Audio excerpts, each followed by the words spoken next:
Yeah, it's always nice. It's a different atmosphere than the dad's trip. The moms don't seem to care what the wins or losses. They care. It's funny, after we had one a couple years ago, I think, and they start talking and they're loud on the bus in the hotel after a loss, and they just are happy to be around and socialize. So it adds a good spirit for everyone. Does it help break up the monotonous of the road trips and just the grind of an 82-game season? It does, yeah. I think more so it's just great to thank our parents for how much they've done for us, I guess, at this point. And whether it's young or old guys, our moms are a big part of our careers and our lives, obviously. And it's cool to have them around the day-to-day, because they obviously don't get to see behind the scenes of what we get to do each day. For you, I think you have 4 penalties the last 4 games. Are you trying to maybe paint it a little Good transition off So what is your mom? What does she think of your penalties? So what do you want to know? Is she angry about you going to the penalty box so much? Yeah, no, it was more so just having the 2-in-1 games not good, and I thought the one was definitely a missed call, the first one, but then was just being too hard, closing on a guy in the corner in the second, and yeah, that'll happen sometimes. You don't want it to trickle into more than one ever in a game, and I don't have much else to say other than that with the other ones. Yeah. Since you guys are pretty good at responding from rough losses, is it like something you guys really look forward to, these practices, because it just kind of gets you in the right direction of getting ready for that response? Yeah, when you have a couple days between, you can go a little harder in practice too, or can stay on a little longer and use a little more energy and not have to worry about the next day having full tank for the game. So I think it's nice to work on things and to put losses behind you with practices. But our step for us is not doing this yo-yo of wins and losses, and trying to string together games and periods, and knowing critical points of keeping the game in the right direction for us to win more. What was your main takeaway from the players-only meeting?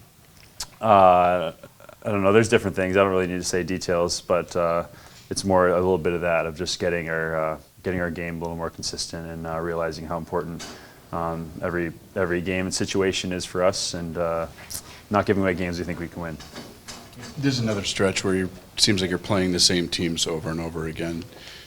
Does it help you guys when you can break down film and then go right back and see them, maybe in this case 6 or 7 days later? Yeah, a little bit of film, and I think even more so just the familiarity of playing, feeling out, playing against certain players, and knowing kind of how that team likes to play as a whole, and then even individual guys going up against them, and getting a feel of rosters and how the lines are shaped out. So it is nice to play teams at a close amount of time, and you hope to learn and use stuff to your advantage in the second game. Is there a lot more conversation with the young guys when you have that quick turnaround like that, to talk about maybe tendencies or see what they're picking up on the ice? I don't think you need to tell them too many specifics about the other team, more than what the coaches already do, and they show a lot of clips to everyone, and especially young guys, to help teach them here at the start of the year.